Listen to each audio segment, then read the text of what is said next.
Welcome to another episode of Big Papa Craze Presents. On this episode, I had a chance to sit down with a good friend of mine, John Dunlap. And I hadn't talked to John in quite a while. We sat down, we talked for probably 20 minutes, maybe 30, talked about his novel that was just released, The Jack Sullivan Files, and a little bit about what his process was in coming up with that story and how his book came about from his beginnings in film and making short films in the St. Louis area to now being an author. This book is available on Amazon. You can get that right now. You can order it. There is some news that broke in the interview about that book. So you might not want to go order it yet. You might want to watch the full interview and then go order the book. I will be putting a link in the comments to find his book on Amazon. If you don't want to go that route, you can search for John M. Dunlap, Jack Sullivan Files, and you should be able to find it that way as well.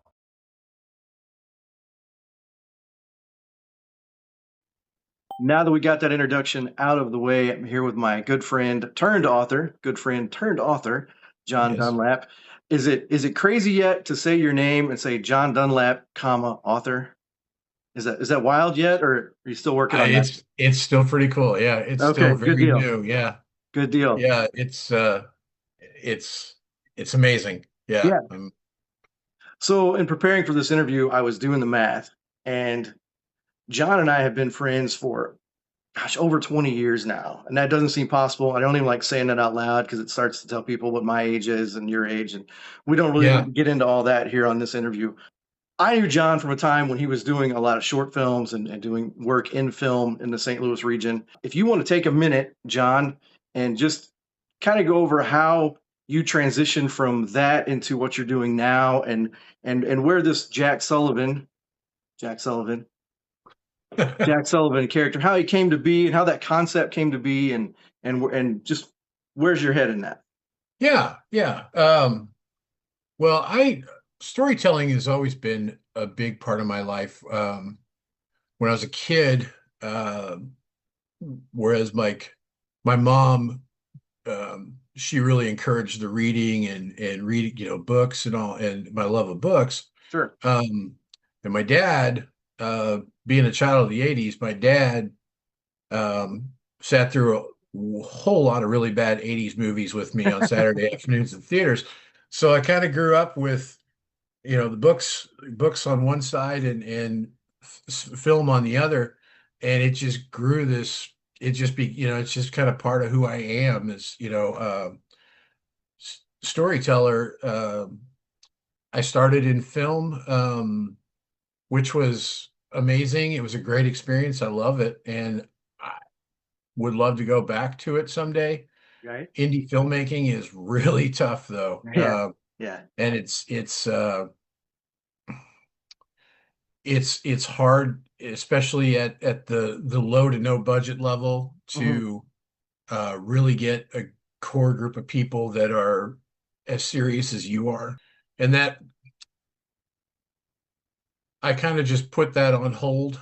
But the stories never stopped. Like my Right. mind always, I see, you sit in a coffee shop and you see an exchange between a couple of people and you just start, Yeah. Yeah. you just run, Sure. So I never stopped writing. I was always writing in screenplay form. But whenever the good Lord would put an idea in my head, I'd run with it. And finally I started thinking more and more about, this is great. I've got bookcases full of scripts. Yeah. I'd really like to share these with the world. What do I do? So that was the transition into writing fiction, writing the novel. It's much more an independent individual process. I can, I do it on, like I said, I love filmmaking and I love the process and the collaboration when you get some really when you get talented people together and creative and everybody starts, putting in ideas and it's amazing. But it's so difficult to coordinate all those, get all those schedules together and everything. Writing the novel, it's me and a cup of coffee and this computer. Yeah. And go.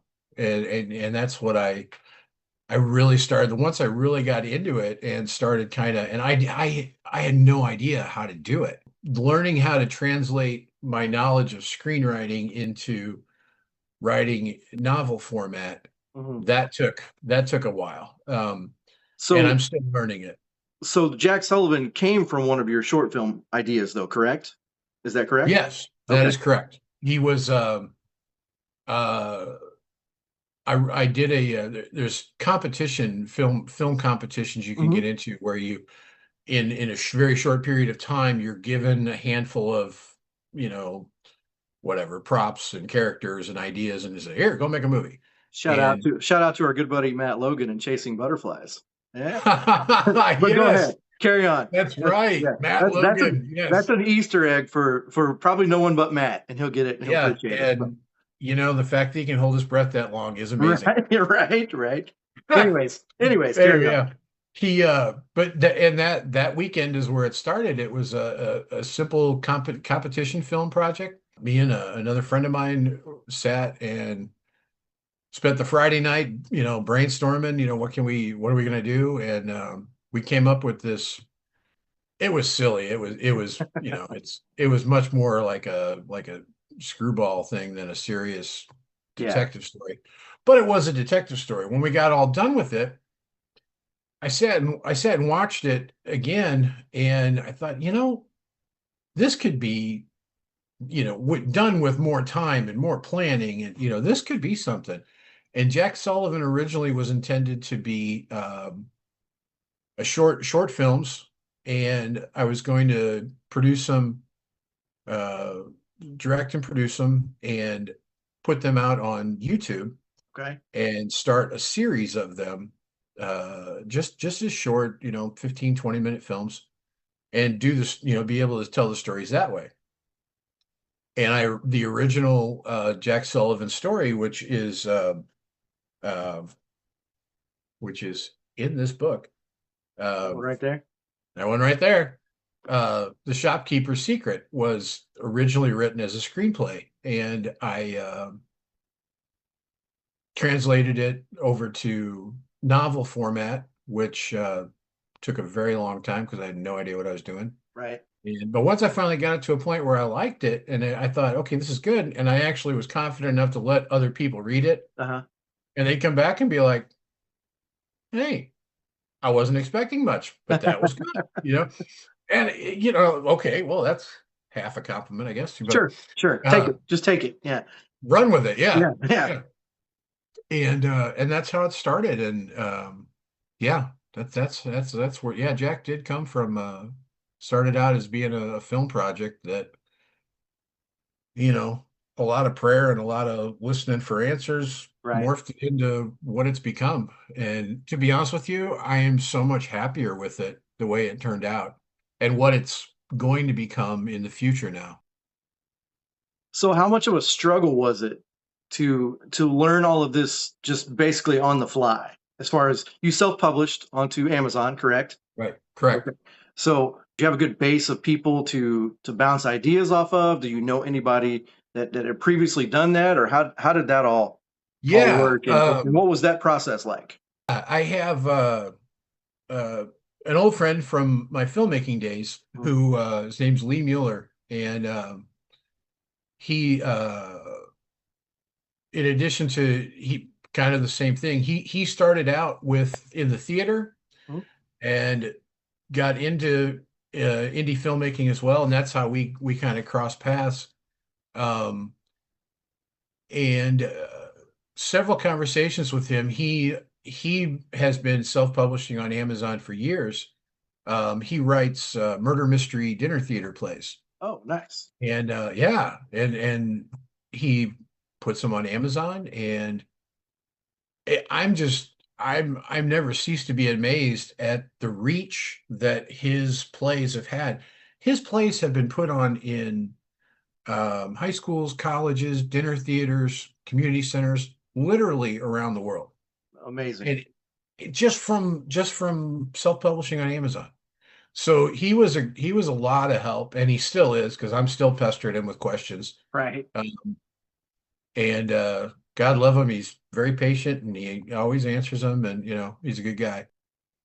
By the way, little plug. Lee has a novel called Idle Essence. It's available on Amazon, and it is an amazing book. I've actually read it cover to cover, and highly recommend it. So, got to help my Very good. friends out. Absolutely. We will do that.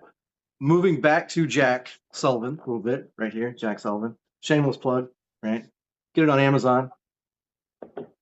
All this can be yours. Right. I do Paperback understand and Kindle. Right. I understand it just even by the title, Jack Sullivan, Private Eye, Volume 1. How many novels do we have in store for Jack Sullivan? Do you have a timeline already of what you want to put out with that series, or is this open ended? Or is this going to be, are you just going to keep going till you can't type anymore? What are we looking at? So, Jack Sullivan, as you probably picked up from the title, Volume 1. Right. Yes, it is a series, and in all those years of writing screenplays, I have other Jack Sullivans already in the works. Okay. I actually wrote a feature-length screenplay, Jack Sullivan story, which a screenplay is a wonderful. I mean, you can't ask for a better outline to write a novel because Sure, I it's can all see that. Yeah. yeah. So, moving forward, there's a follow-up that comes out in January that is it's done. I'm in the formatting it, cover design, all that kind of fun stuff. That comes out in January. And after that, there are let's see, 3 in various stages of development already. Oh, wow. And I have 2 other strong ideas, strong plots that I've begun outlining. So yeah, series for sure. So are we looking at the Jack Sullivan universe, like Avengers? Yes, Are we yes. gonna have And there will be spin-offs. Yeah. Actually, Hey. it's kind of funny to say it, like the Jack Sullivan universe, but there are characters in the book that very easily I could write, There you go. Yeah. adopt that point of view and write stories for those characters. Right. And down the road, yeah, I think that would be a lot of fun. It'd be a great challenge because I'm dialed into who Jack is and how he thinks and how he, Sure. So to learn kind of the psychology of another character and then try to get in there and bring it out, that would be a great challenge. That'd be a lot of fun, actually. And to that idea, one of the main characters in the Jack Sullivan universe is his secretary. Her name's Norma. Yeah. And to tell these same stories, The point counterpoint. Yeah. her point of view. Sure. Yeah, that would be a thing. I think That would we're be on to something. really. I should get some kind of a writing credit on that. I'm just You throwing will it out get there. you will get a writing credit, Producing for sure. credit in your book. Yes. Yeah. As we mentioned several times already, Jack Sullivan, Private Eye, Volume 1, right here. Got mine on Amazon. I'm about halfway through. I haven't finished it yet, and I hate that. Time has gotten away from me, but I am about halfway done, and I'm loving it so far. But the reason for this interview is you do have some news that you wanted to share with everyone. And we figured what a better way to do that than throwing it out here on social media on multiple platforms. I'm going to let you get right to it and take your time with this. This is an announcement that you've been wanting to put out there for a minute, and it's all yours, man. Okay. So I've been teasing it on my social media for a few weeks now. I wanted to currently Jack Sullivan's available as paperback or Kindle. I'm also in the works of finding the right voice to create the audiobook version. Excellent. Because I've gotten quite a few requests for that. Yeah. Coffee break. Uh-huh. I have gotten quite a few people mentioning the audiobook, and that is something that and again, I am totally new to all of this, so Sure. there's a learning curve, and I'm working on it. But the big thing that I wanted to do from day one, and on the on the publishing end, it takes a few extra steps that I had to learn, and I wanted to get it right, so I took my time with it. Mhm. But I am when it comes to books, paperback is the popular. It's the most common thing you see. Mhm. But if you have a library or you really are a super book lover, there's nothing better than a hardback book. 100%. That's where it's at. Yeah. So the big announcement: the hardback version of Jack Sullivan is going to be coming out in the next couple of weeks. Hey, Yeah, good news. Good news. and Yeah. because here's my thing with this. It costs more to print a hardback than a paperback. Understandable. Yeah. So that automatically raises the price threshold. Hmm. And I'm not doing this to get rich. I'm doing this to get my stories out there. Uh-huh. I mean, if I could turn this into a full-time career, That thank you, Jesus. that would That's be a a prayer welcome answered. byproduct, right? Yeah, that is a But prayer yeah. answered, and I'm going to run with that one. Yeah. But Yeah. Yeah. but for now, it's about getting my stories out. So Sure. I wanted to make a hardback, but I didn't like the idea that I would have to charge more for it. So what I came up with was, when they first launched um, Blu-ray, right? Right. They first launched Blu-ray. To get people to buy Blu-ray, they quit putting bonus features on DVDs. And if you Right. wanted the bonus features, you had to buy the Blu-ray, That's exactly right. Yes. Yes. not just a hat rack, my friend. Yeah. So I've found a way to create bonus content that will only be in the hardback edition. Okay. And in my own mind, justifies the couple extra bucks that yeah, unfortunately gonna have to charge Sure. for it. Sure. So the bonus features, I've made a series of maps of the fictional city, Gateway City, where all this happens. Hmm. So I've made maps of the city itself, and then maps of several of the neighborhoods with legends. So it has like the points of interest where, just as kind of I thought it would be kind of a nice visual reference. Absolutely.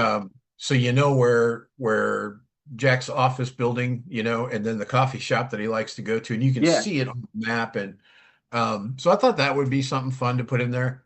And then a friend of mine is a very talented artist named Steve Newton, and Steve is finishing up a series of sketches. Um, Back in the 40s, the old pulp novels and pulp magazines they'd have the stories, and then they'd also have little sketches and whatnot in them just to kind of, highlight it a little bit. So we're kind of trying to tap into that a little bit, that feel. Yeah. So it'll have, there's a series of sketches that are representations of the characters. So, you can, again, it's just to kind of help the audience kind of visualize what they're reading. Okay. Um, so there'll be character sketches, and then some of the big moments in the stories, like kind of the key turning points and whatnot. Um, there's going to be sketches of that, and I've seen the work. I've seen most of the work that he's done for it, and I just like every time he sends me one, he's like, does this look okay?" And I'm looking at him like, "Are you kidding me? This is amazing, And I'm not just tooting that own horn for my book, but it's Sure. just he's a really talented artist, and I'm real lucky to have his acquaintance. So and he and I've been friends for many years too. But yeah, so the hardback will be everything that's in the paperback plus about another 25 or so pages of bonus content. And when will that be available? Um, Ballpark. Before Christmas. Before Christmas. It's available to Yeah. order before Christmas. Yes. Right. Yes. Okay. And It will be It will be available before Christmas, and then the follow-up novel, which picks up a few months after the second story in volume 1, Okay. that will come out probably mid-January. Okay. Yeah. Excellent. So we've got the hardback cover coming out in December. So right Yes. before Christmas, like you said. Then we've got the next book, are we calling it volume 2? 2 thumbs up for justice. We don't need to talk about it too much because we're going to do another one of these for that. Yes, we are. We can make that happen. So we don't need like to go that too much idea. into detail. Yeah. So Okay. that's all I got for you today. This will be put on all the different socials. We'll drop some links in the comments where they can find your book or where they can find you on social media. Parting shot, anything out there for your fans and readers and family, friends, whatever you got, hit me with it. You know, I just really would be remiss if I didn't say this is all happened just because of my faith and my prayer. And it's not exactly the genre you would expect from a guy who's a devout Christian, but Jesus liked detective stories too. So I just, it's this is a dream come true. It's a lot of prayers answered, and thanks to you for helping me with this, to spread the word, build an audience for it, and move on from there. Because in addition to these, I also all those screenplays that are sitting in my office gathering dust, I will take those screenplays and convert them into novels. Okay. So that it's just another way to be able to share my stories with the world. And that covers all kinds of genres. I mean, you name it. I've got a couple of psychological thrillers. I've got one about a young author who starts pursuing a serial killer unsolved case, with an interesting end. Love stories, horror. I mean, all over the place. Good deal. And that will be probably a year from now. I'm going to start working on those. Okay. Because I really wanted to get Jack Sullivan established first, and then bring it shot. But yeah, so not just the Jack Sullivan multiverse that we just established earlier. Yeah. And if I can find a way to tie some of those screenplays into a Jack Sullivan, absolutely, that can branch out. At least a cameo. He's got to make a cameo, right? Right. Yeah, yes, that's got to happen.